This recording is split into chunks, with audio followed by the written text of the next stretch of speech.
does your desire sometimes become strongest at the exact moment another person begins to pull away?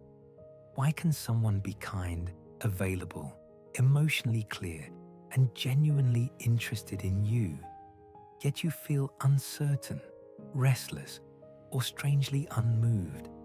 And why can another person give you almost nothing? Mixed signals, late replies, unfinished conversations, promises without action, and somehow occupy your mind for weeks, months, or even years. You tell yourself it must be love. You tell yourself the connection is unusually deep. You tell yourself they are scared, confused, wounded, overwhelmed, or simply not ready yet. You remember the moments when they were warm. You study the moments when they became distant. You search for meaning in every message, every pause, every change in tone. And the less certainty they give you, the more attention you give them. That pattern can feel humiliating. You may know exactly what is happening and still feel unable to stop. Friends can point out the obvious. You can make a list of every reason the relationship is hurting you. You can promise yourself that this time you will not answer. Then the phone lights up. One message arrives, and the entire emotional system comes back online. This is not because you are weak. It is not because you enjoy suffering. And it is not always because the other person is uniquely special. Sometimes you are not attached to the person as much as you are attached to the emotional cycle created around them. Hope, distance, anxiety, relief, attention, withdrawal, doubt, fantasy, a small return, then hope again. The cycle itself can become powerful because the nervous system does not experience unpredictable affection the same way it experiences stable affection. Stable affection is calm. It is available often enough that you do not need to monitor it constantly. Unpredictable affection creates vigilance. You do not know when the next moment of closeness will come, so your attention stays locked onto the source. This is one reason emotionally unavailable people can feel so difficult to release. Their inconsistency keeps the relationship psychologically unfinished. The mind is uncomfortable with unfinished experiences. It wants resolution. It wants the final conversation, the clear answer, the proof that the connection was real, the moment when the person who kept hesitating finally chooses you without hesitation. You may believe you are waiting for love. Often, you are waiting for relief. Relief from uncertainty, relief from feeling rejected, relief from the fear that you misunderstood everything, relief from the wound created when someone made you feel important and then acted as if you were not. When they return, even briefly, that relief can feel like intimacy. But relief and intimacy are not the same. Relief is the end of immediate pain. Intimacy is the gradual experience of being known, respected, trusted, and emotionally met. Relief can happen in seconds. Intimacy is built over time. If you have spent much of your emotional life chasing relief, calm love may initially feel less intense. There is no crisis to solve, no hidden meaning to decode, no sudden disappearance to survive. The absence of anxiety may be mistaken for the absence of chemistry. This is one of the most painful confusions in relationships, mistaking emotional activation for emotional connection. Activation says, I cannot stop thinking about them.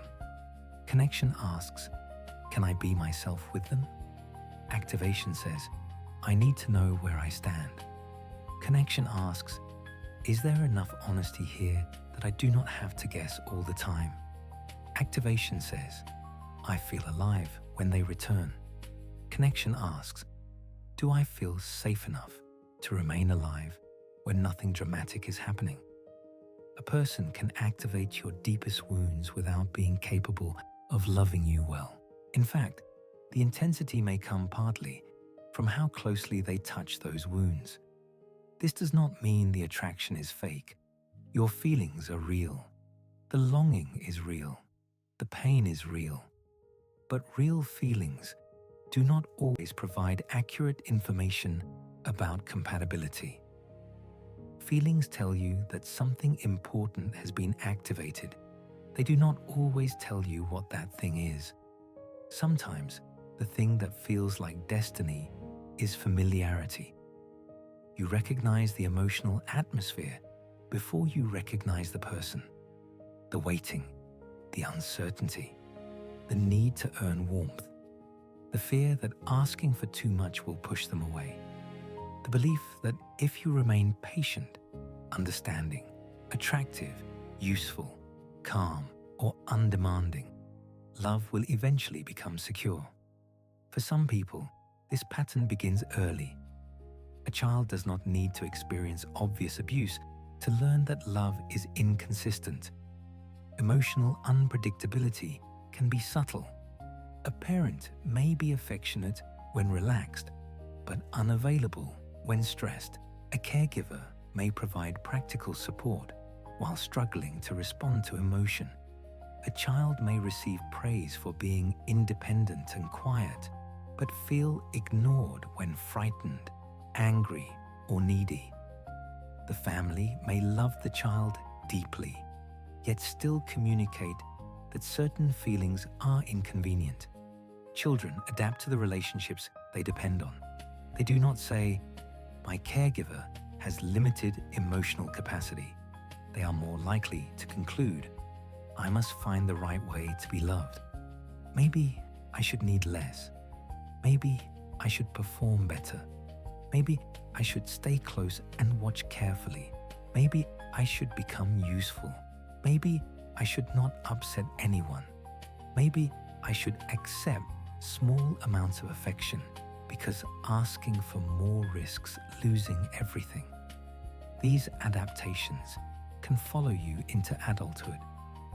The adult mind may know that love should be mutual, but the older emotional system may still recognize longing as the price of connection.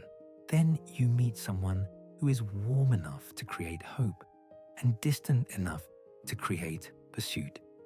Something inside you says, "This matters." Not necessarily because the person is right for you, because the emotional structure is familiar. This is often described as repetition compulsion, the tendency to recreate unresolved emotional situations, not because we consciously want the pain, but because some part of us hopes for a different ending. The original experience may have been helpless. You could not make a parent more emotionally available. You could not control whether someone noticed you, chose you, or responded to your needs. As an adult, you may be drawn toward a similar emotional challenge with the belief that this time you can solve it. This time, the distant person will stay. This time, your patience will be rewarded. This time, you will be chosen. And if you can make this person love you, perhaps the older wound will finally be corrected. But the present relationship cannot rewrite the past in that way. At best, it can repeat the pattern. At worst, it can strengthen the belief that you must work for basic emotional availability. This is why the desire to win someone over often becomes connected to self-worth. The other person stops being only a person. They become a verdict. If they choose you, you are worthy. If they leave, you are forgettable. If they respond, you matter. If they ignore you, something must be wrong with you. This gives them an enormous psychological position in your life. Even if they have offered very little actual commitment, their attention becomes emotionally valuable because it appears scarce. Scarcity increases focus. What is difficult to obtain can feel more important than what is freely given. This is not only a relationship pattern. Human attention is naturally drawn to uncertainty. A clear outcome ends the search. An uncertain outcome keeps the mind engaged. When affection is inconsistent, you begin scanning. Was that message colder? Why did they view the story but not respond? Why were they affectionate yesterday and distant today? Did I say too much? Should I wait before answering? What if they are talking to someone else? Maybe they are afraid because this connection is so intense. Maybe they need more time. Maybe I should show them that I am different from everyone who hurt them. The mind becomes a private investigation unit. Every detail is examined because certainty is missing. That mental effort can create the illusion of depth. You have thought about the person so much that they feel psychologically enormous. But time spent thinking about someone is not the same as time spent knowing them. You can spend hundreds of hours analyzing a person who has revealed very little. Fantasy fills the empty spaces. And fantasy is often generous. It explains their silence in the most emotionally meaningful way. They are not indifferent. They are scared. They are not unavailable. They are wounded. They are not avoiding commitment. They feel too much. They are not choosing you inconsistently. They are struggling with timing. Sometimes those explanations may contain truth. People can be afraid, wounded, confused, or overwhelmed. But understanding why someone cannot meet you does not make them capable of meeting you. Compassion does not require self-abandonment. You can understand a person's history and still recognize the effect of their behavior. You can care about their fear and still refuse to build your life around it. You can see their potential and still respond to their current capacity. This distinction is essential because emotionally sensitive people often become trapped by empathy. They see the pain behind someone's distance and begin treating that pain as a promise. They imagine that if they are patient enough, safe enough, loving enough, the protected person will eventually open. Sometimes that happens. Often, the waiting person slowly disappears inside the role of understanding. Their needs become pressure, their boundaries become threats, their disappointment becomes guilt. They stop asking, "Is this relationship healthy for me?" They ask, "How can I make myself easier for this person to love?" That question can consume years. It places the entire burden of connection on the person already receiving the least. Healthy relationships require empathy, but empathy without boundaries becomes self-neglect. A relationship cannot survive on one person's emotional interpretation of the other person's potential. There must be behavior, consistency, repair, reciprocity, a willingness to be known, a willingness to know you. Without these things, hope becomes a substitute for relationship, and hope can be extremely difficult to grieve because it is not only about what happened, it is about what still might happen. You are not grieving a complete reality. You are grieving possibility, the conversation you might have, the future they hinted at, the version of them that appeared briefly, the relationship that seemed one honest decision away. Possibility has no clear ending. That is why people sometimes remain emotionally attached long after contact has stopped. The relationship continues internally. You replay scenes, rewrite conversations. Imagine them returning. Imagine yourself finally being indifferent when they do. Imagine them realizing what they lost. Imagine the mature version of them arriving after you have healed. Fantasy keeps the bond active because it protects you from the finality of loss. But grief cannot complete while possibility is constantly being reopened. This does not mean you need absolute certainty that they will never return. Life rarely gives absolute certainty. It means you stop organizing your emotional life around the chance that they might. You begin making decisions based on what is happening, not on what could happen under ideal conditions. That can feel brutal, especially if the imagined future has been carrying emotional needs that extend far beyond the person. Maybe the fantasy represents belonging. Maybe it represents finally being enough. Maybe it represents being chosen by someone who is difficult to reach, which would make the choice feel more valuable. Maybe it represents redemption after a history of rejection. Maybe it represents the hope that love can be earned through endurance. When you release the person, you may also have to release the belief that their choice would heal something fundamental in you. That is the deeper grief, because then the task returns to you, not the task of becoming more desirable, the task of understanding why your value became dependent on unavailable people. One common reason is that available love creates a different kind of vulnerability. Chasing someone distant feels vulnerable because you may be rejected. Receiving love feels vulnerable because you may be known. These are not the same fear. When someone is unavailable, the relationship can remain focused on pursuit. You are busy trying to get closer. You do not have to fully experience what happens after closeness is achieved. If someone is genuinely available, they may see your uncertainty, your needs, your ordinary habits, your anger, your dependence, and your imperfections.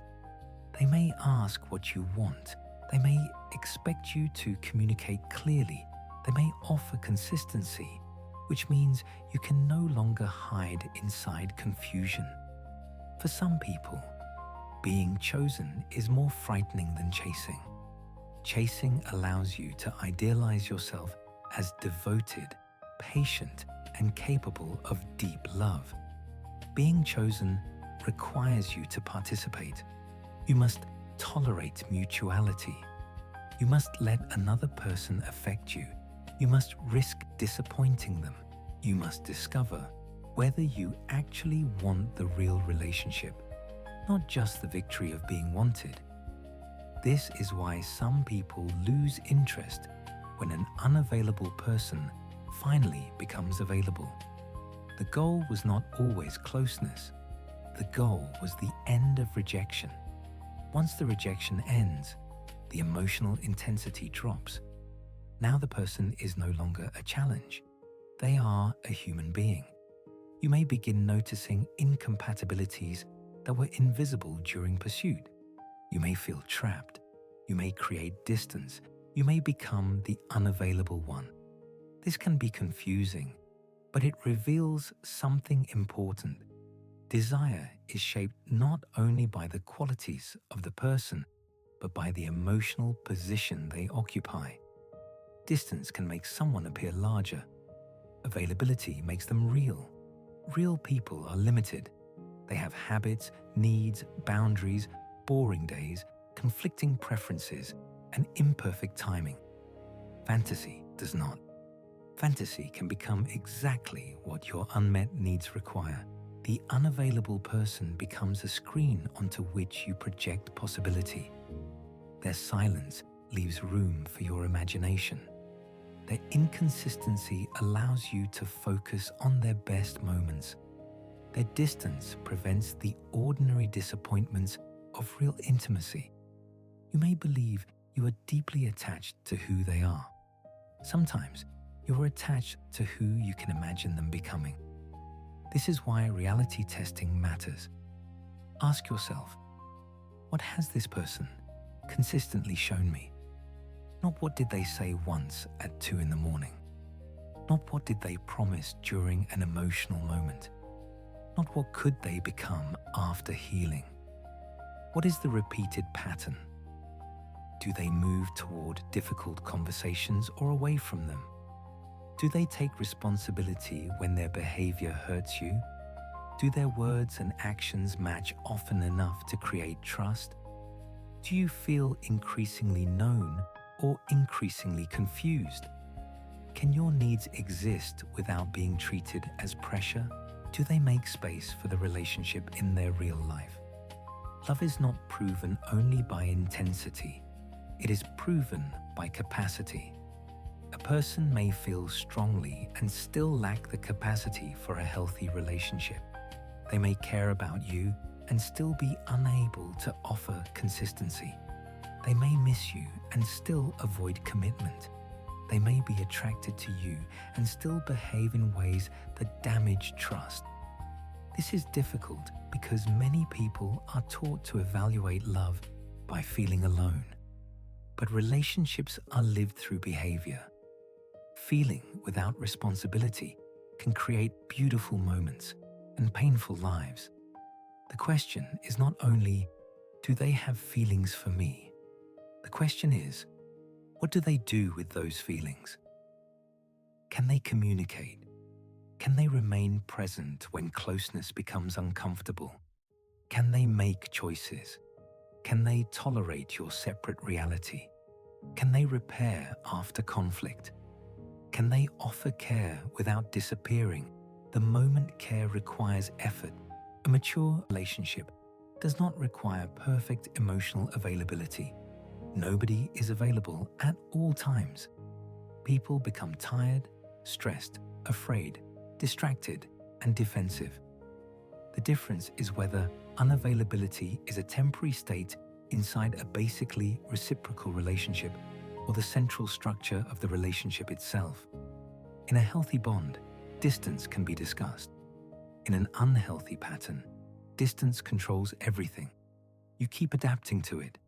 You wait longer, ask for less, explain more, doubt yourself, accept fragments, celebrate minimum effort, because the contrast with absence makes it feel enormous.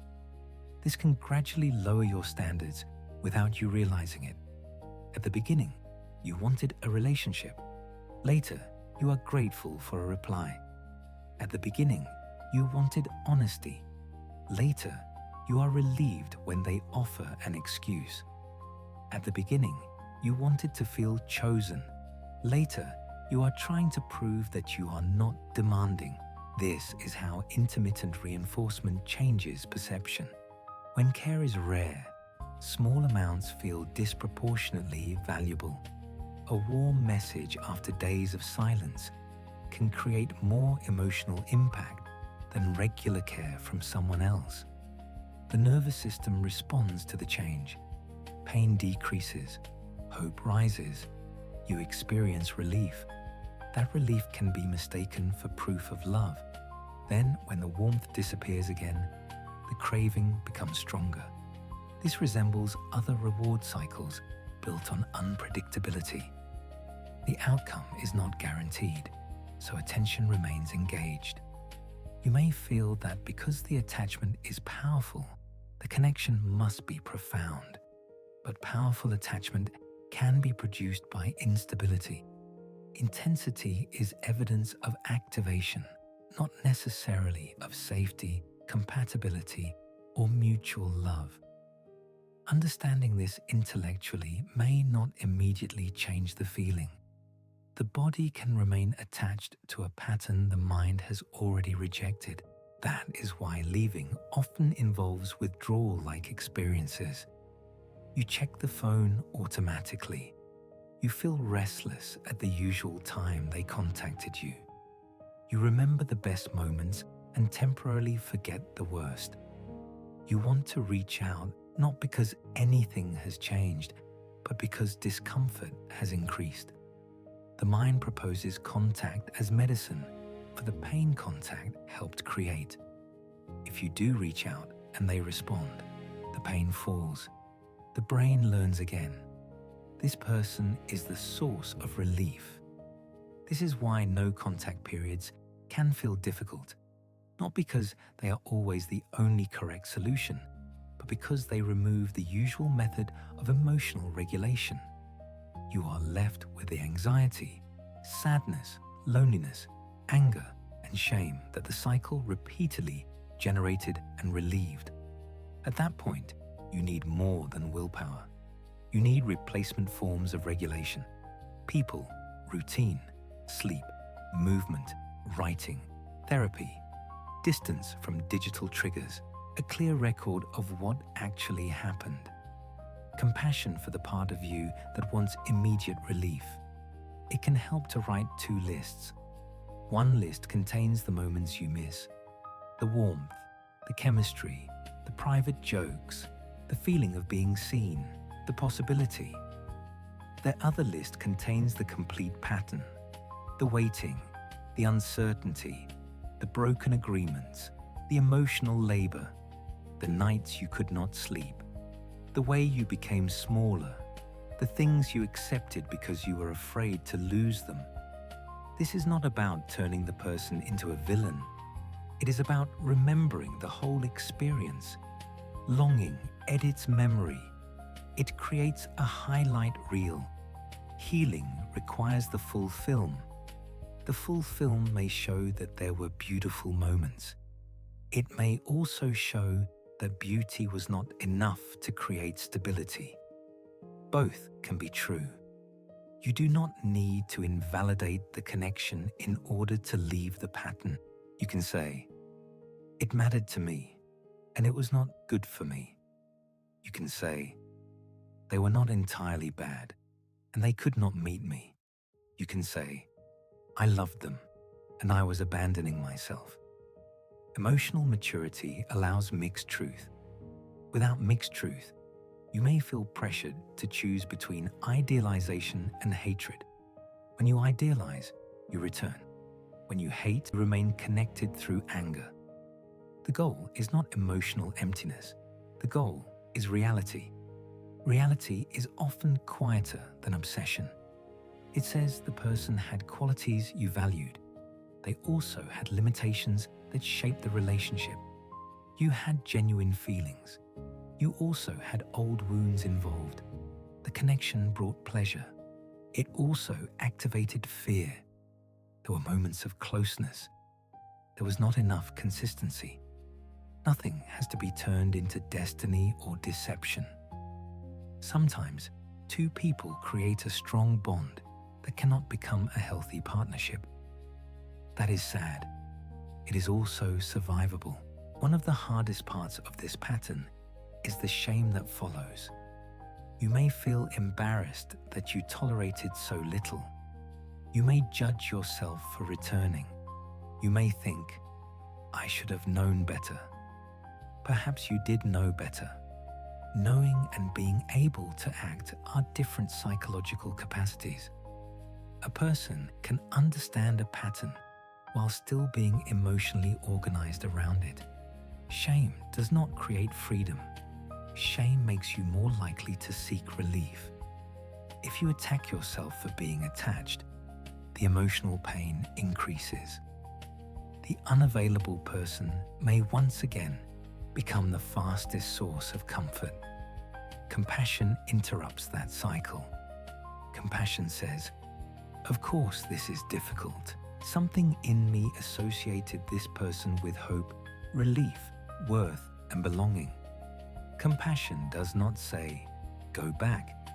It says, "Do not punish yourself while trying to leave."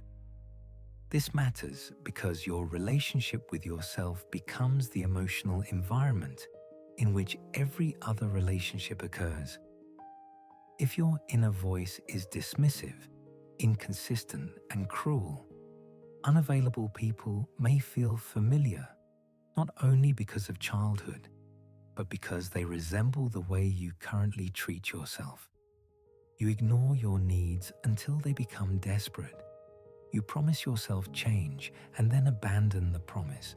You criticize your feelings. You require yourself to earn rest. You stay available to everyone except yourself.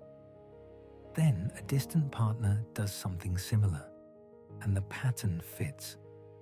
Changing your relationship choices includes changing your internal relationship. You begin becoming someone who responds to your own signals. When you feel confused, you do not immediately assume you are too sensitive. When a boundary is crossed, you do not wait for repeated injury before taking yourself seriously. When you need clarity, you ask directly. When the answer is vague, you include the vagueness in your decision. When someone cannot meet you, you do not translate their inability into your unworthiness. This is self-trust. Self-trust is not believing you will always choose correctly. It is believing you will respond when reality becomes clear. People who lack self-trust often remain too long because leaving feels like an impossible decision. What if I'm wrong? What if I'm misunderstood? What if they change after I leave? What if I never feel this strongly again? These fears are understandable, but certainty is not available in most important decisions. You do not need proof beyond all doubt. You need enough information to recognize the repeated effect on your life. Self-trust says, if new information appears, I can respond later. I do not need to sacrifice myself to keep every possibility open. Keeping every possibility open can become a form of emotional paralysis. You never fully leave. You never fully stay. You remain in a waiting room. Waiting can feel safer than grief because grief closes a door. But the waiting room slowly becomes your life. You decline other connections because you are emotionally occupied.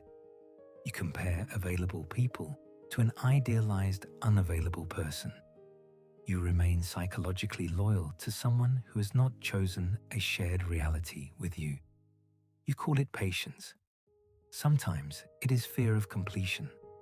Completion means accepting that your love, effort, attractiveness, intelligence, or empathy could not make the relationship become what you needed. That can feel like personal failure. But another person's capacity is not a test of your value. You cannot love someone into readiness. You cannot communicate someone into honesty if they are committed to avoidance. You cannot become easy enough to remove another person's fear of intimacy. You cannot offer so much security that they never have to take responsibility for their own emotional life.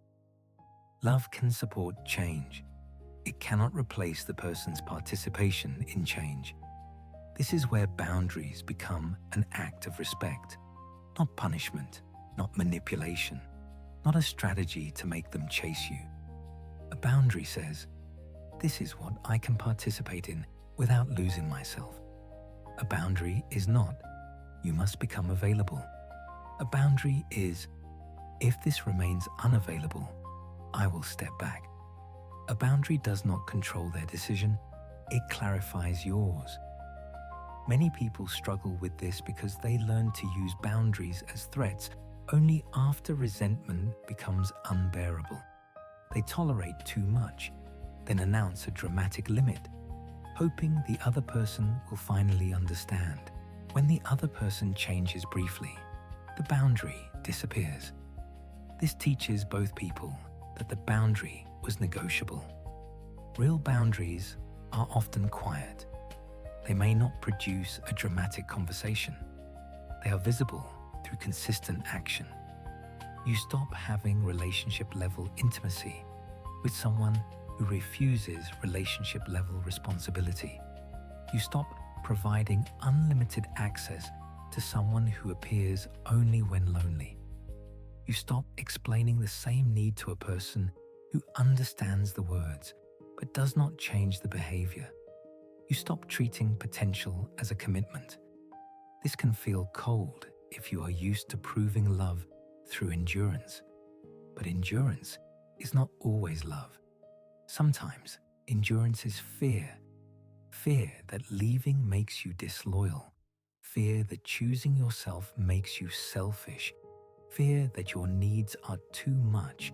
Fear that another person will receive the healed version after you carried the wounded one. That last fear can be especially painful. You imagine walking away, then picture them changing for someone else. They become consistent, committed, emotionally open, everything you asked for. The fantasy creates a new form of competition with a person who may not even exist. You think, why was I not worth changing for? But people do not change because another person becomes worthy enough. They change when their internal readiness, consequences, insight, and choices align. Sometimes losing a relationship contributes to that change. If so, the change still does not mean you were insufficient. It may mean the relationship reached its limit. And if they become healthier later, that does not transform the past into something you should have tolerated longer. You are not required to remain in pain in case your suffering eventually becomes someone else's turning point. The person they become later is not the person you are relating to now. Responding to the present is not a failure of faith. It is emotional adulthood. There is also a competitive aspect to unavailable attraction that people rarely admit. Being chosen by someone who has many options, avoids commitment, or appears difficult to impress can feel like proof of exceptional value. You do not only want love, you want the status of being the person who changed them, the one they could not resist, the exception. This fantasy is understandable, especially if you have often felt ordinary, overlooked, or replaceable. But becoming the exception can require you to accept a relationship in which your needs are treated as ordinary obstacles. You win the position and lose yourself. Love is not more valuable because it had to be extracted. A person's reluctance does not make their eventual affection more pure. Difficulty can create meaning in the mind, but difficulty and value are not identical. Sometimes love that arrives clearly is not less precious. It is simply less dramatic. You may need to retrain your attention to notice forms of attraction that do not produce immediate emotional chaos. This does not mean forcing yourself to date people you do not want. It means becoming curious about what your attraction system has learned to prioritize. Do you associate confidence with emotional distance? Do you interpret mystery as depth? Do you experience consistency as predictability and predictability as boredom? Do you feel more desire when you are uncertain about being desired? Do you become uncomfortable when someone expresses clear interest? Do you search for flaws in available people while explaining away serious problems in unavailable people? These questions are not accusations. They reveal conditioning. Attraction is partly spontaneous and partly shaped by learning. You cannot command yourself to feel chemistry. You can stop treating every feeling of chemistry as sacred instruction. You can create enough time for new forms of attraction to develop. Healthy attraction may grow through admiration, safety, humor, respect, shared values, physical warmth, and emotional responsiveness. It may not begin with obsession. It may begin with curiosity. This can feel underwhelming if your reference point is anxiety. Imagine someone who responds when they say they will. They are interested without overwhelming you. They ask questions and listen to the answers. They have a life of their own, but they make room for you. There are no dramatic disappearances. No need to prove your uniqueness. no constant guessing. At first, part of you may say, "Where is the spark?" Another part may simply be unfamiliar with peace. A calm relationship is not automatically healthy, and intense chemistry is not automatically unhealthy. The goal is not to create a simplistic rule. The goal is to examine whether desire expands your life or narrows it.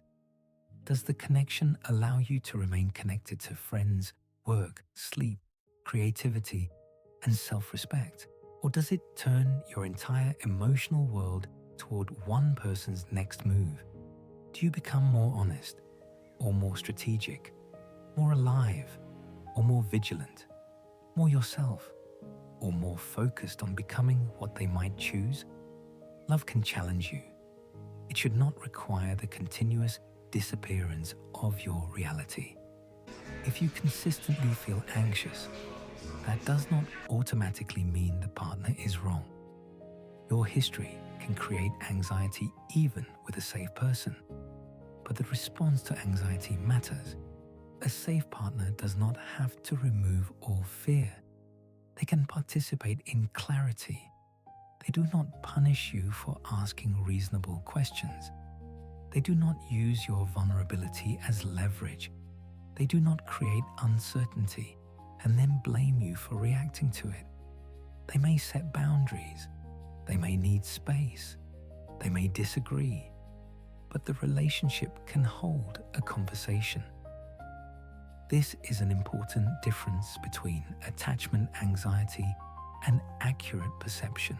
People with anxious attachment are sometimes told that every concern is an internal problem. They learn to distrust themselves. They remain in objectively inconsistent situations while trying to regulate more effectively. Regulation is important. So is reality.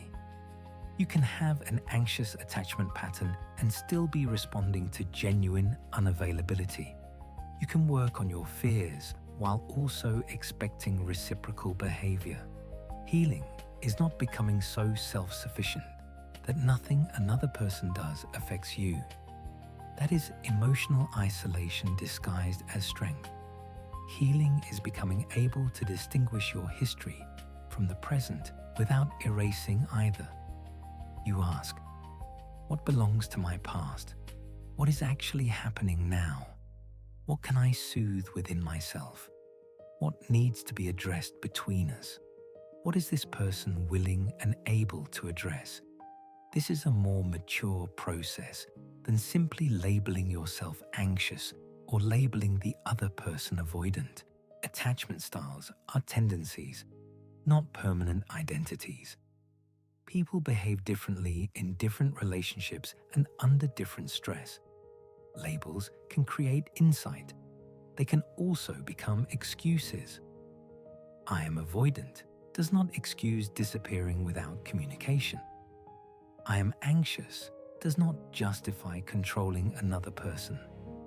"My childhood was difficult" does not remove adult responsibility. Psychology should increase accountability, not eliminate it. The point of understanding a pattern is to create choice. Without choice, insight becomes sophisticated repetition. You can describe the cycle perfectly and still return to it because explanation alone does not meet the emotional need. The need may be to feel chosen, to feel special, to repair shame, to escape loneliness, to avoid deeper intimacy, to remain loyal to a family story, to keep hope alive, to avoid grieving. Each need requires a different response. If you need to feel chosen, the work may involve building value that is not decided by one person's availability. If you are avoiding intimacy, the work may involve tolerating the exposure of mutual relationships. If you are escaping loneliness, the work may involve creating a wider network of connection rather than placing all emotional hunger into romance. If you are loyal to a family story, The work may involve recognizing that familiar suffering is not the same as belonging. If you are avoiding grief, the work may involve letting the ending become real. This is why there is no single trick for stopping attraction to unavailable people. You are not only changing a dating preference, you are changing the emotional logic beneath it. That logic may say, love must be earned. Intensity means depth. Waiting proves devotion. My needs create rejection. Being chosen by a difficult person proves I am special. If I leave, I fail. If I understand them enough, they will change. If I become less demanding, they will stay. These beliefs are rarely spoken directly. They operate through decisions. You notice them by observing what you repeatedly tolerate. Then you begin testing different beliefs. Love can include effort without requiring constant earning. Depth can exist without instability. Patience is not the same as indefinite waiting. Needs do not make you defective. Being chosen is meaningful only if you also choose the relationship. Leaving an unhealthy pattern can be success. Understanding someone does not create their readiness. The right relationship will still require communication, but it will not require you to erase yourself. New beliefs become real through experience. You set a limit and survive the guilt. You ask for clarity and survive the answer. You date someone kind and remain present long enough to discover whether attraction can grow. You notice an unavailable pattern earlier and step back before obsession takes over. You allow disappointment without converting it into pursuit. You receive consistency and resist the urge to create drama.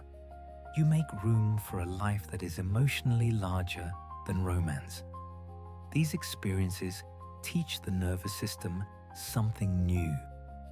You are no longer only thinking differently, you are living differently. The early stages may feel awkward. You may miss the intensity. You may worry that calm means settling. You may feel attracted to the old type even after understanding everything. Healing does not erase attraction immediately. It changes what you do with attraction. You can feel the pull and not build a life around it. You can recognize chemistry and still ask whether the person is capable of partnership. You can care and still choose distance. You can miss someone and still remain gone.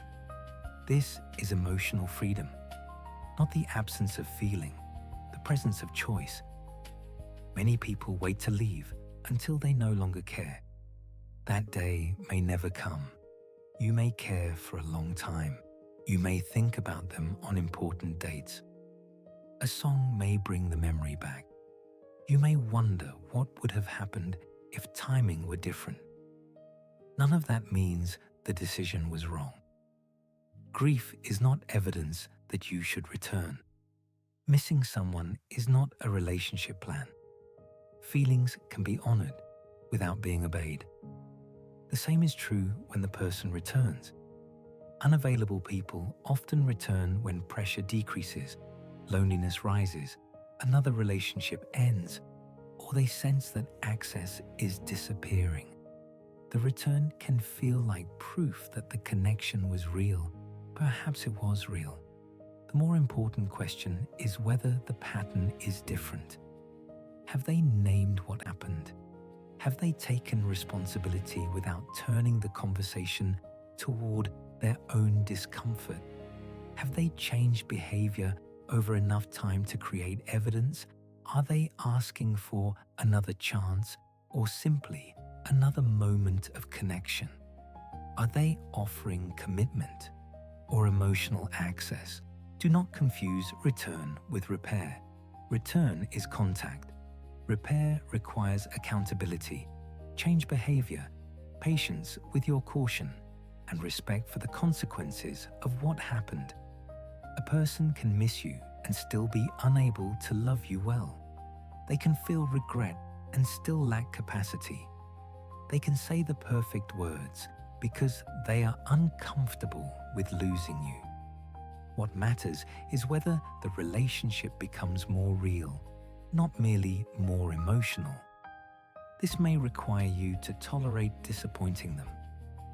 That can be difficult if you are accustomed to protecting the feelings of people who did not protect yours. You may want to soften the boundary. Stay friends immediately. Continue emotional conversations. Offer reassurance that you still care. These actions may feel kind, but they can keep the attachment active. Kindness must include honesty about your capacity. If friendship keeps you waiting, it is not friendship yet. If contact reopens the wound, distance is not cruelty. If you need time without access, you are allowed to take it. You do not owe someone a comfortable version of losing you. You also do not need to punish them. You can step away without dramatic revenge. You can stop posting for a reaction. Stop trying to look healed. Stop hoping they will become jealous. These behaviors keep them at the center. The deeper goal is to return attention to your own life. At first, that life may feel empty because so much attention was organized around the relationship. This is another reason the pattern is hard to leave. Obsession gives structure. You wake up thinking about them. Check the phone. Interpret the silence. Talk to friends. Imagine the future. Replay the past. The person becomes a daily project. When the project ends, time opens. The open time may expose loneliness that existed before the person. Do not interpret that loneliness as proof that you need them. It may be the reason the attachment became so central. Loneliness needs relationship, but not necessarily that relationship. You may need friendship, community, family repair, creative participation, group activity, or a more honest relationship with yourself. Romantic fixation can compress every emotional need into one person. They become lover, best friend, future, purpose, validation, entertainment, and escape. No relationship can safely carry all of that. A fuller life makes romantic love more sustainable because the relationship becomes part of your world, not the entire structure holding it up. This is not the popular advice to love yourself first, as if self-love removes the need for others. Human beings need connection. The goal is not complete independence. The goal is interdependence. You can need people without making one unavailable person the gatekeeper of your emotional survival. Interdependence says, I have a self, and I also need relationship. I can support myself, and I can receive support. I can love you without making you responsible for every wound. I can be affected by you without being erased by you. This kind of bond requires two people who can remain separate and connected. Unavailable patterns often distort both sides. One person fears losing connection. The other fears losing autonomy. The more one pursues, the more the other withdraws. The more the other withdraws, the more one pursues. Each person's strategy confirms the other person's fear. The pursuer thinks, if I stop, the relationship will disappear. The withdrawer thinks, if I stay close, I will be consumed. This cycle can create real suffering even when both people care. Breaking it requires more than the pursuer becoming quieter.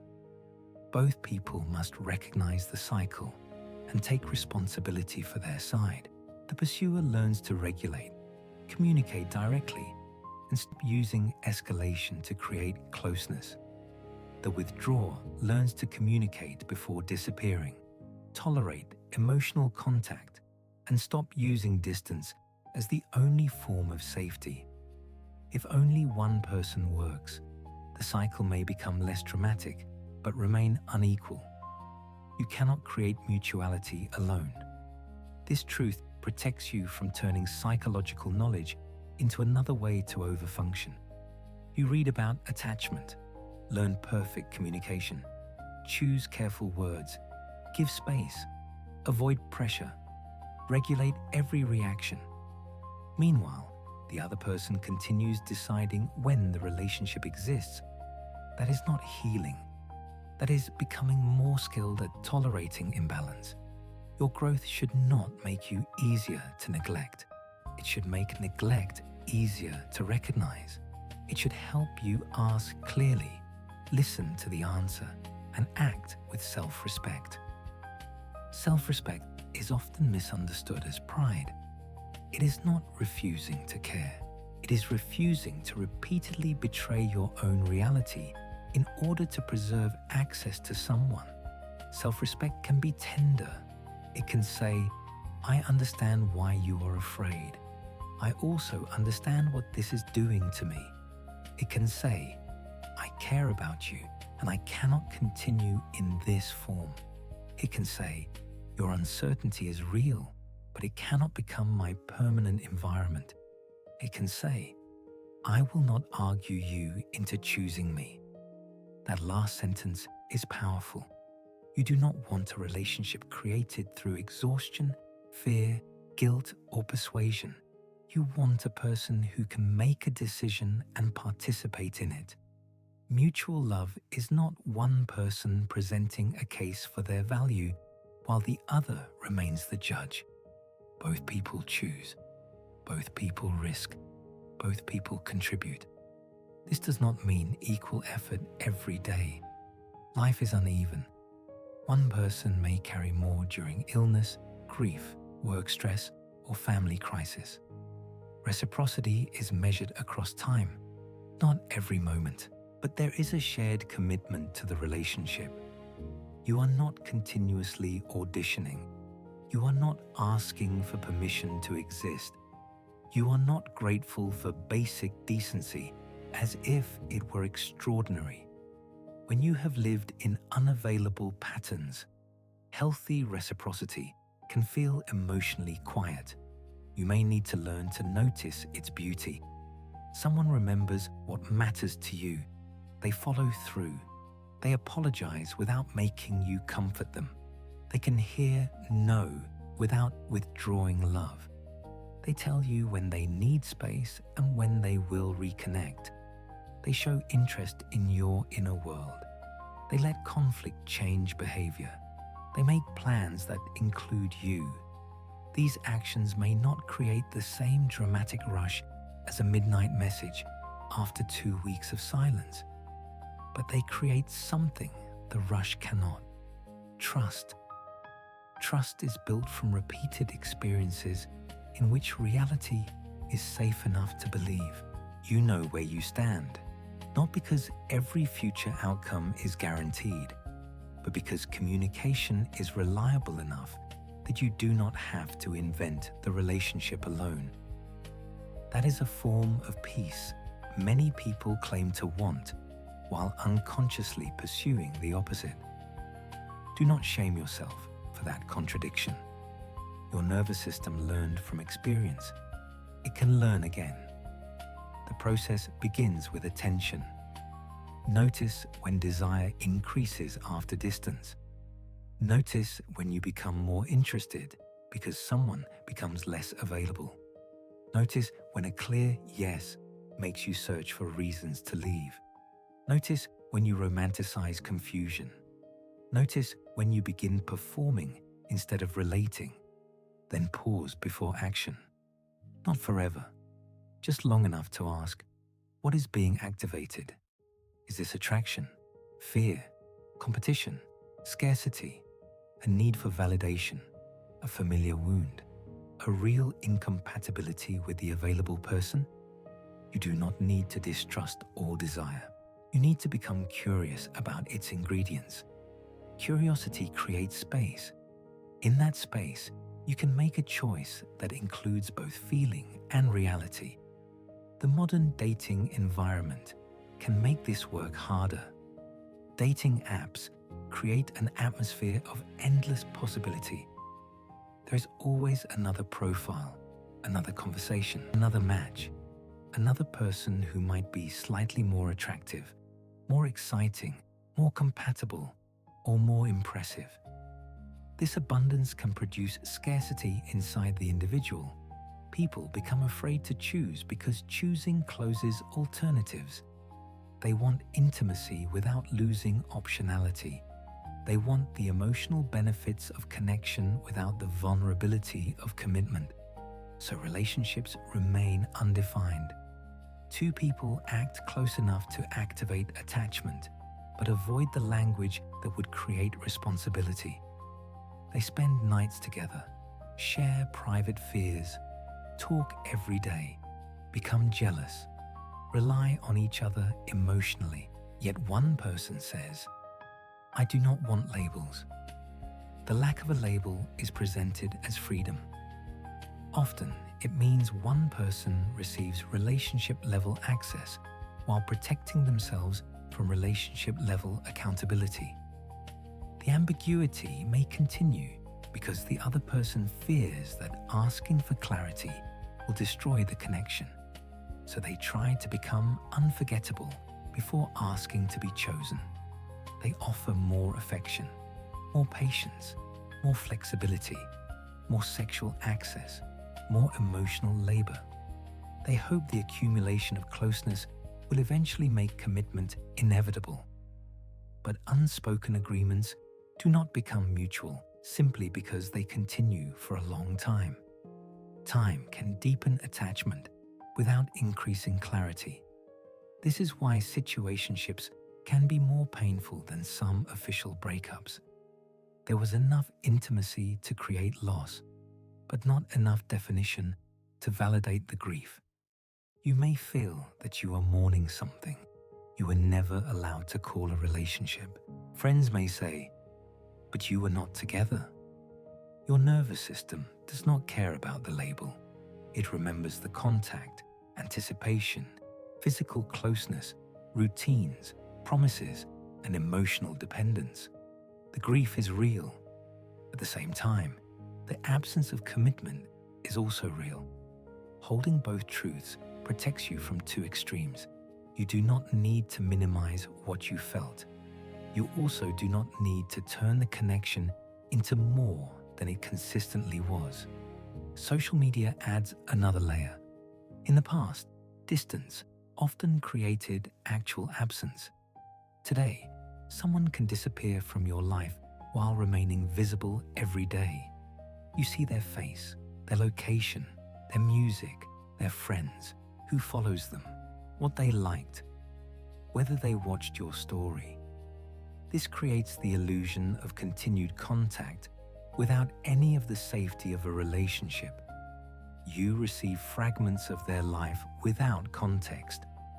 The mind supplies the context. A photograph becomes evidence that they are happier without you. A new follower becomes a possible rival. A sad song becomes a secret message. A view on your story becomes proof that they still care. Digital visibility keeps possibility alive. It also makes detachment harder because the nervous system is repeatedly exposed to small cues associated with the bond. Muting, unfollowing, removing old messages, or limiting access may feel dramatic.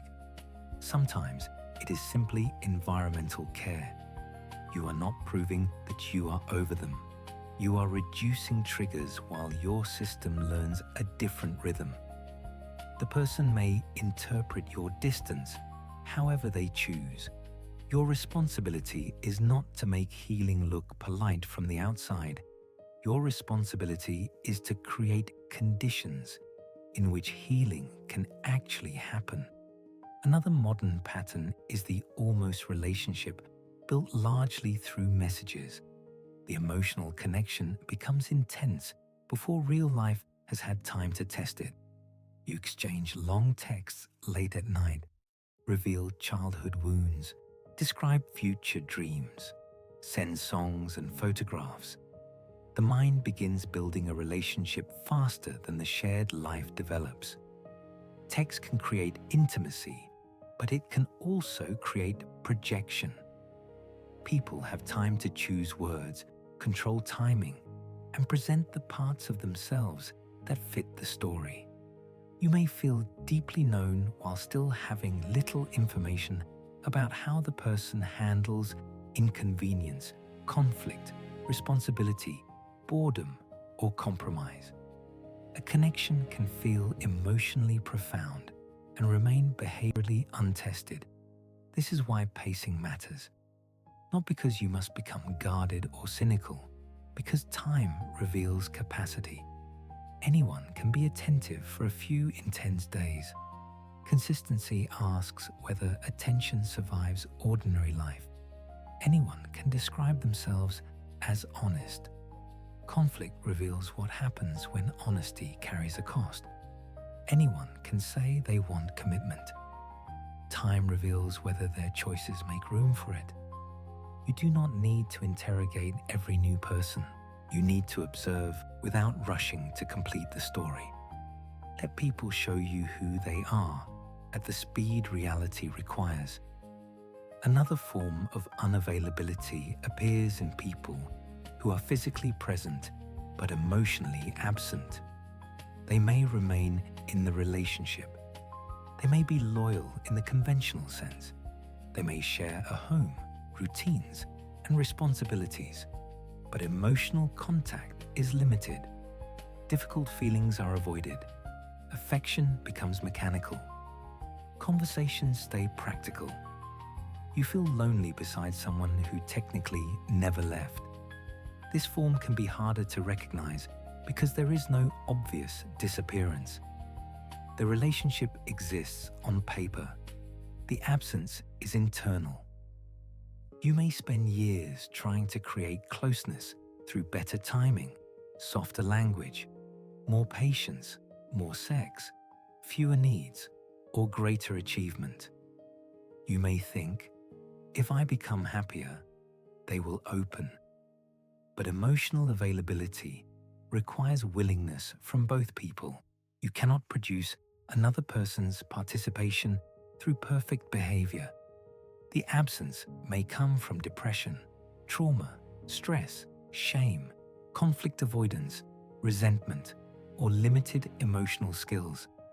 The explanation matters for compassion and treatment. The effect still matters for the relationship. A person does not have to be intentionally cruel for the bond to become painfully lonely. You are allowed to name what is missing without accusing them of being a bad person. You are allowed to ask whether they are willing to work on it. And you are allowed to take the answer seriously when willingness does not appear.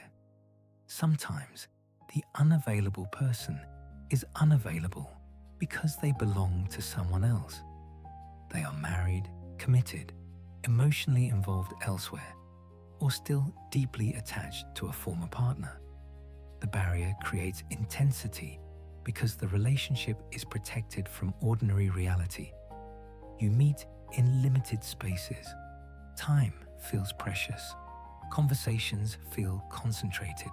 The forbidden nature of the connection may create secrecy, adrenaline, and a fantasy that the bond must be extraordinary because it survives impossible conditions.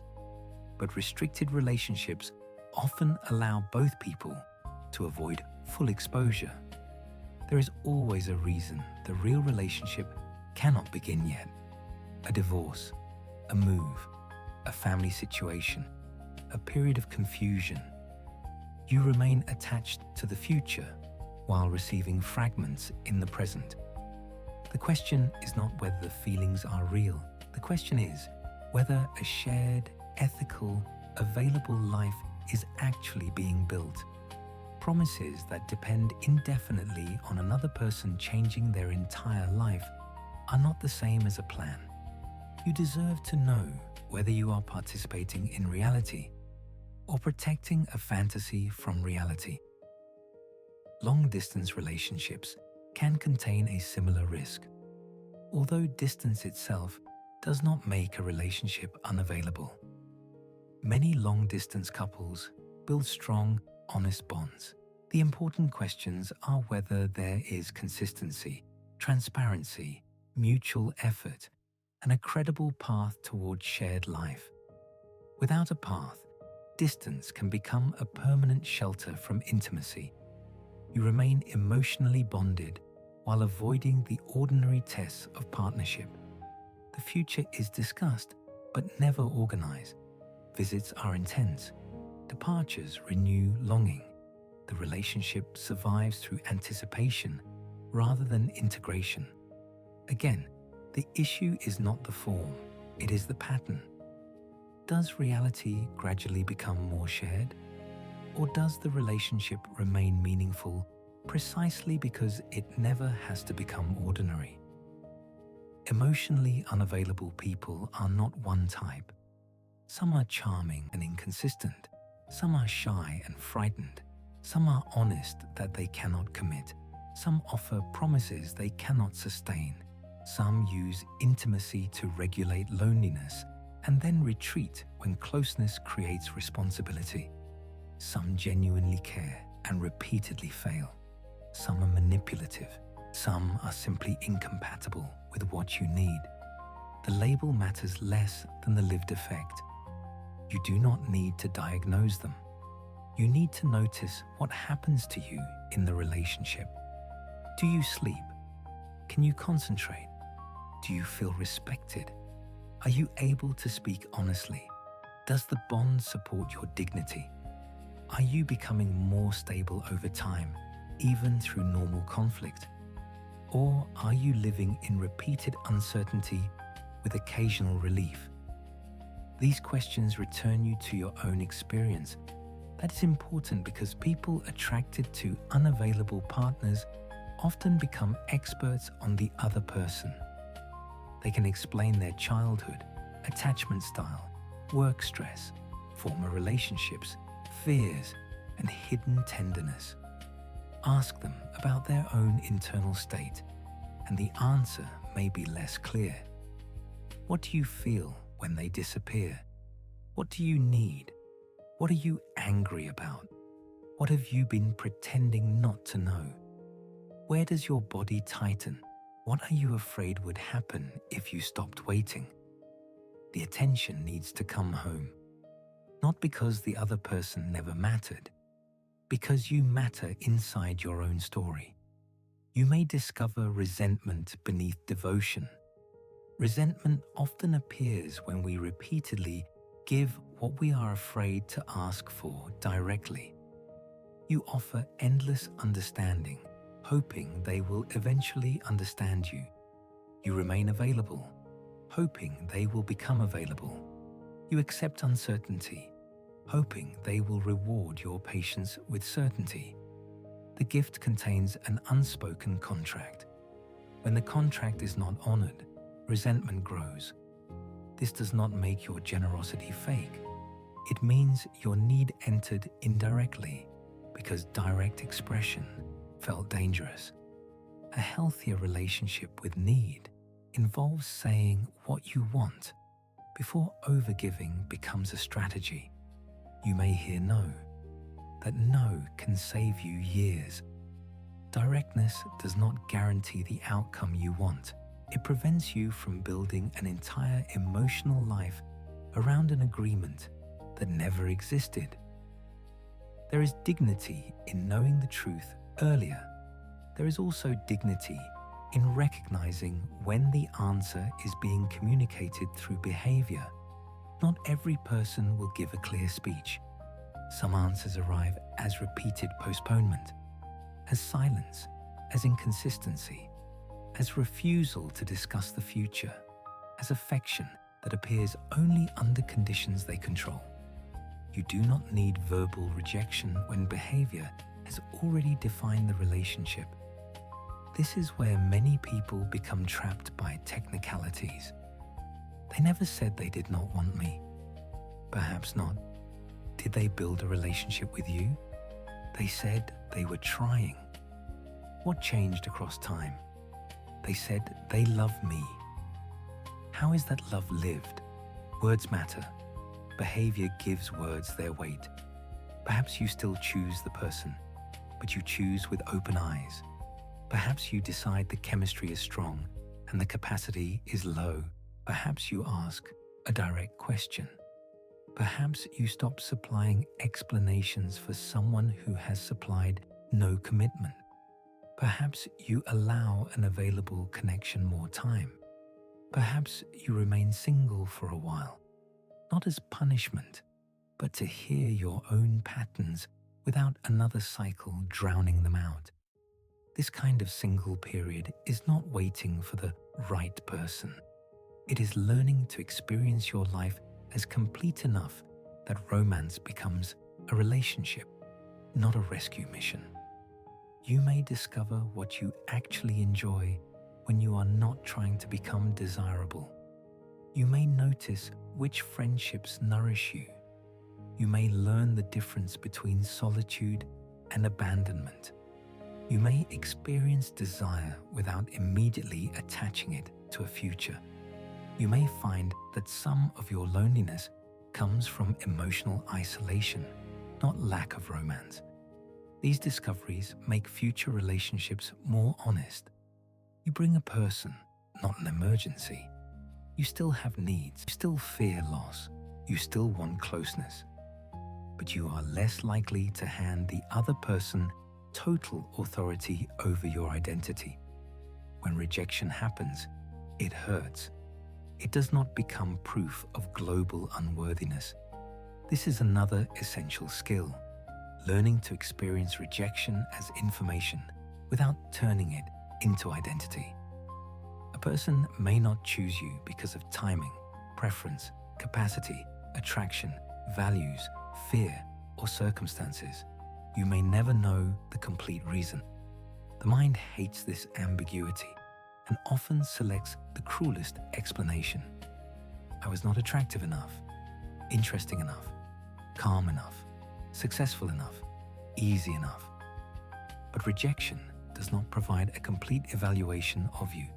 It tells you that this specific relationship did not become mutual. That matters. It is not everything. You do not become more worthy when an unavailable person finally responds. You do not become less worthy when they disappear. Your worth is not a feeling you will possess every day. It is a principle expressed through treatment. You treat yourself as worthy by not negotiating endlessly for basic respect, by not using another person's inconsistency as a reason to attack your body, personality, or history, by not remaining where your reality must be denied, by choosing support when you are overwhelmed, by letting grief take time. This is how self-worth becomes embodied. Not through repeating that you are enough while continuing to accept what makes you feel invisible. Your actions teach the belief. Every time you leave a dynamic that requires self-erasure, you teach yourself, my experience matters. Every time you ask directly instead of manipulating, you teach yourself, my needs can be spoken. Every time you survive someone's disappointment, you teach yourself, I do not need universal approval. Every time you resist returning only for temporary relief, you teach yourself, pain can pass without self-betrayal. These lessons accumulate. Eventually, attraction may begin changing, not because you force it, because your definition of safety, respect, and desire becomes more integrated. The person who once seemed mysterious may begin to seem unavailable. The person who once seemed boring may begin to seem grounded. The relationship that once felt passionate may reveal itself as exhausting. The calm connection may begin to contain a quieter form of excitement, the excitement of being able to grow without constantly fearing disappearance. This shift does not happen in a straight line. You may repeat the pattern after believing you had healed it. Do not use repetition as proof that nothing changed. Look for differences. Did you recognize it sooner? Did you communicate more clearly? Did you leave earlier? Did you recover with less self-hatred? Did you understand what you were seeking? Progress may be measured in months instead of years, in one return instead of 10, in a boundary set after the third inconsistency instead of the 30th. The goal is not to become impossible to hurt. The goal is to stop making hurt the entrance fee for love. Love will still expose you. Even healthy love includes uncertainty because people are free, life changes, and no bond comes with permanent guarantees. But a healthy uncertainty is different from manufactured uncertainty. Healthy uncertainty says, we cannot know the future, but we are both here today. Manufactured uncertainty says, I will not tell you what I want, but I expect you to remain available. Healthy love includes risk.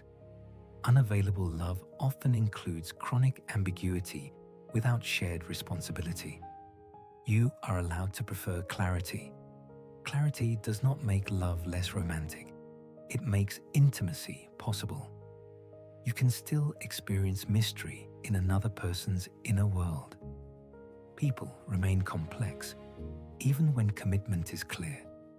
You can still feel desire when someone is consistent. You can still have passion without emotional chaos. But you may need to grieve the old image of passion, the image in which love is proven by suffering, the image in which the deepest connection is the one that almost happens, the image in which being chosen after rejection is more meaningful than being chosen with clarity. Popular stories often romanticize pursuit because pursuit is dramatic. They end at the moment the unavailable person finally turns around. They do not show the years of actual relationship that would follow. Real love is less interested in the final chase scene. It is interested in Tuesday evening. How do you speak when tired? What happens when one person is disappointed? Can desire survive familiarity? Can both people remain individuals? Can you repair the small injuries that accumulate? Can you tell the truth before resentment becomes distance? This is where love becomes more than longing. Longing can exist alone. Relationship cannot. Relationship is co-created. If you are the only person carrying the emotional meaning, you have an attachment, perhaps a profound one. You do not yet have a mutual partnership. Naming this can feel painful because it removes the romantic language that kept hope alive. But accurate language creates freedom. A situationship is not a hidden marriage. Potential is not commitment. Chemistry is not compatibility. Contact is not consistency. Missing you is not choosing you. An apology is not change. Understanding is not capacity. A return is not repair. These distinctions may sound harsh. They are compassionate because they protect reality from fantasy. Reality is the ground on which any healthy relationship must stand. You cannot build security on imagined intentions. You need repeated behavior, and you need your own participation in truth. Sometimes you contribute to ambiguity because clarity might end the connection. You avoid asking what the relationship is. Accept vague answers. Pretend you are comfortable. Say you want nothing serious when you secretly hope they will change their mind. This strategy protects access.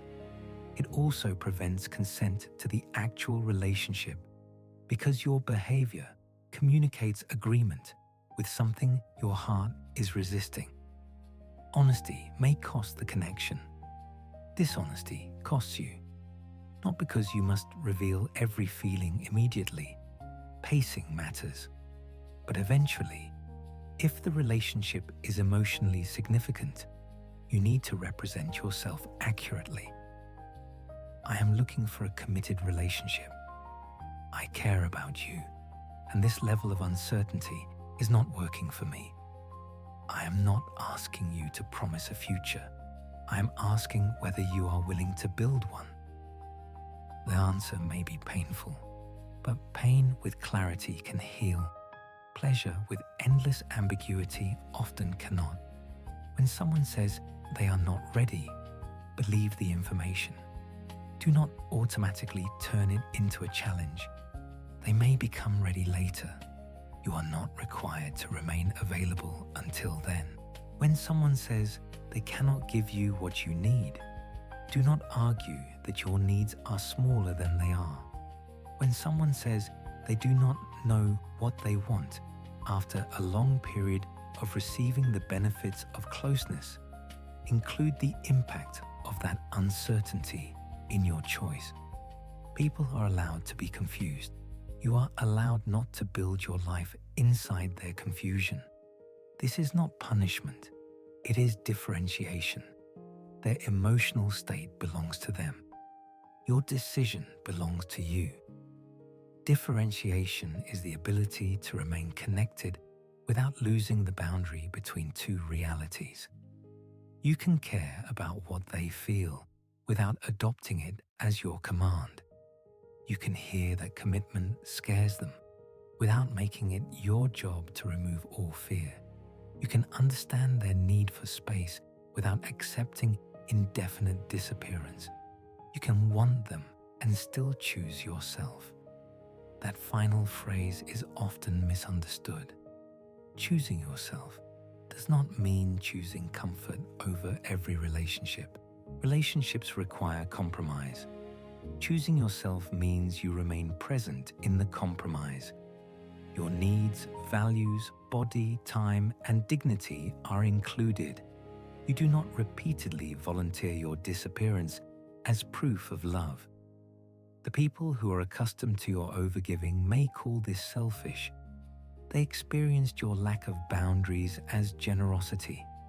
Your change may feel like deprivation to them. That discomfort does not automatically mean the boundary is wrong. You can examine how you express it. You can remain kind. You do not have to return to self-erasure. There may also be anger when you finally see the pattern.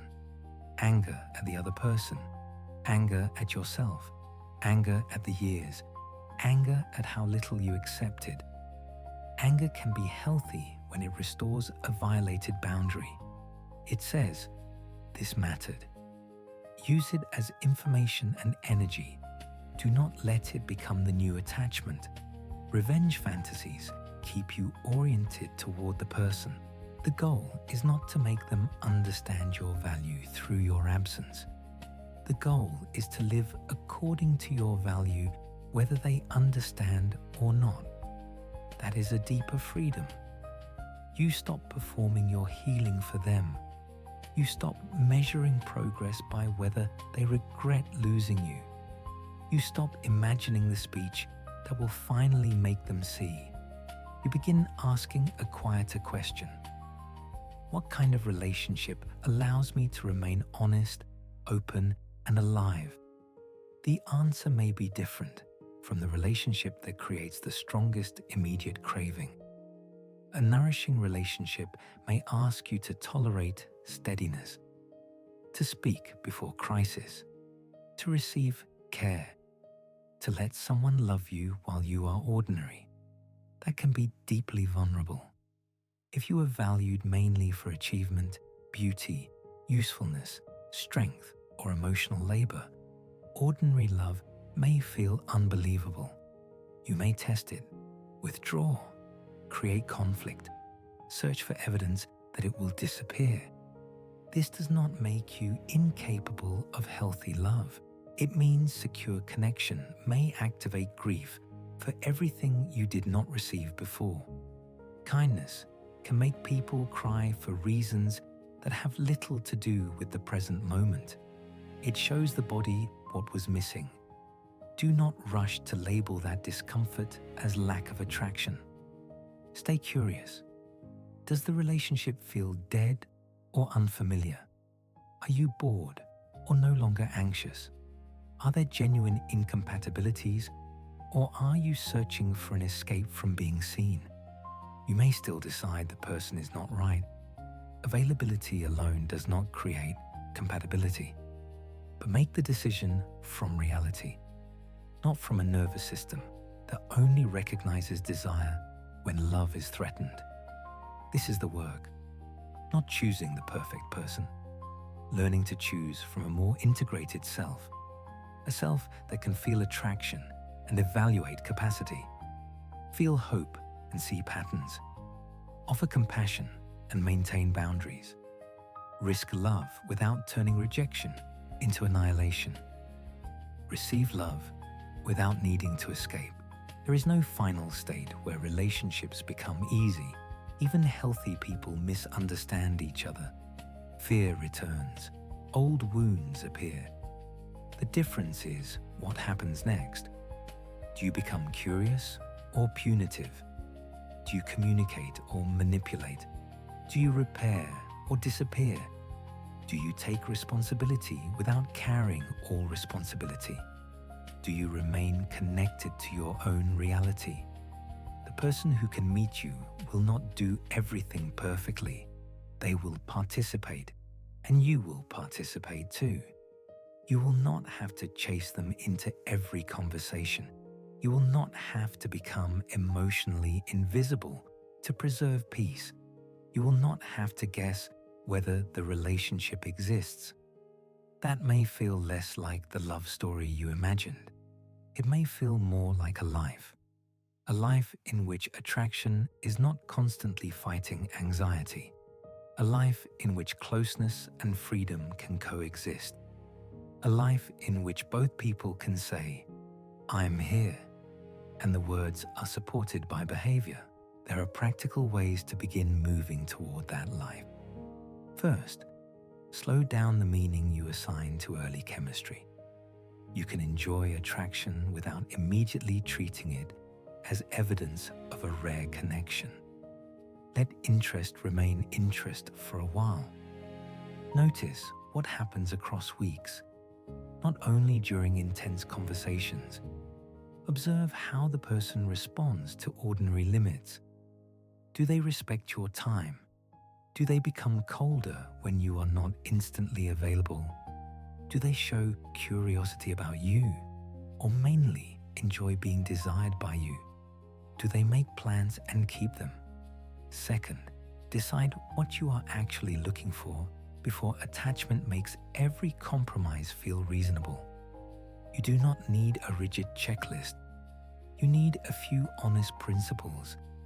Perhaps you want a committed relationship, emotional communication, mutual effort, a shared direction, kindness during conflict.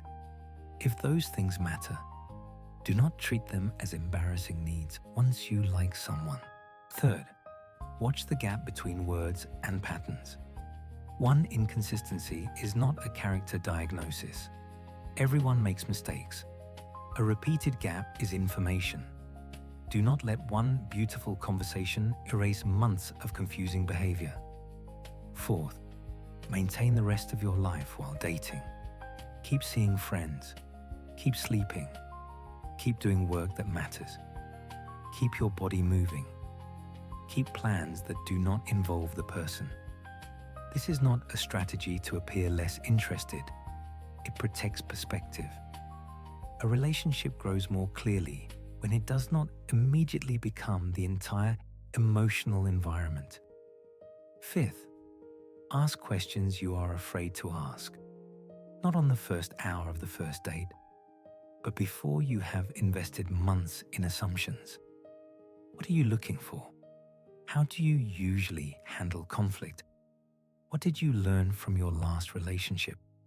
What does commitment mean to you? Listen not only to the answer, but to whether the person can tolerate the question.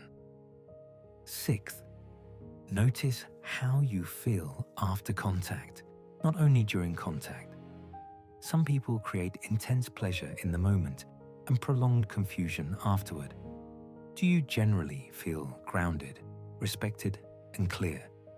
Or do you feel high during connection and depleted afterward? The aftermath matters. Seventh, build a response plan for the moment distance activates you. Do not decide everything while your nervous system is in panic. Wait before sending the long message. Write what you want to say somewhere private. Call a trusted person. Eat, sleep, walk. Then ask whether communication is needed or whether the pattern has already answered you. Eighth, stop using withdrawal as a test. If you need space, say so. Do not disappear to see whether they chase. Testing creates the same insecurity you are trying to escape. Directness may feel less powerful, but it produces cleaner information. Ninth, take your own no seriously. If you have told yourself 5 times that a situation is unacceptable, yet continue without change, your inner boundaries lose credibility. You do not have to make sudden, dramatic decisions. You do need to stop making promises to yourself that you repeatedly break. Begin with one action you can sustain. Less contact. No late-night emotional access. No physical intimacy without clarity. No restarting the same conversation without evidence of change. 10th, seek support when the pattern feels stronger than your intention. There is no shame in needing help with attachment. A good therapist does not simply tell you to leave. They help you understand what the relationship organizes inside you, how your body responds, what beliefs are activated, and how to build alternatives. Support turns private compulsion into shared understanding. And shared understanding reduces shame. You may not do all of these things perfectly. Perfection would become another form of control. The purpose is to create enough pause for choice. One honest pause can change the direction of an entire relationship. Perhaps that pause comes when the phone lights up after days of silence. Your body reacts before thought arrives. Hope rises. You imagine the familiar relief. This time, instead of answering from panic, you notice the cycle. You ask yourself what has actually changed, not what you wish the message means, not what the person could become. What is different in behavior, responsibility, and clarity? Maybe nothing is different. Maybe the message is simply another opening in the same loop. You can still feel tenderness. You can still feel desire, and you can decide not to enter. That moment may look small from the outside. Inside, it is a reorganization of your emotional life. You are no longer asking the person to decide whether you deserve peace. You are participating in that decision yourself. This does not mean becoming hard. Some people respond to repeated disappointment by declaring that they will never need anyone again. They become proud of emotional distance. They call detachment strength. But refusing all vulnerability is not the opposite of chasing unavailable people. It is another way of organizing life around fear. The goal is not to stop caring.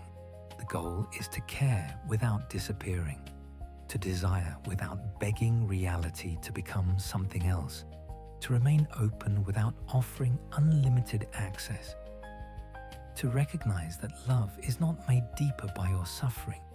You may still meet people who awaken the old pattern. They may be magnetic. They may understand you in ways that feel rare. They may offer exactly enough closeness to activate hope. The work is not to pretend you feel nothing. The work is to remember that attraction is one part of the decision.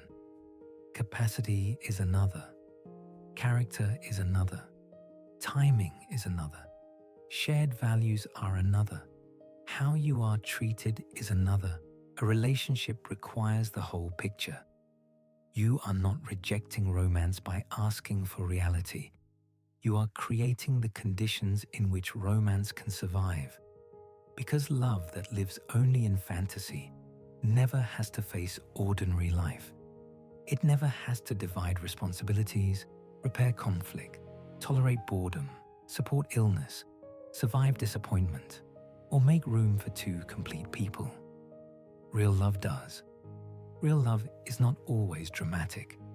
Sometimes it is a message sent when promised, a difficult truth spoken without cruelty, a hand that stays during an uncomfortable conversation, an apology followed by change, a person who does not make you compete with their uncertainty for basic access.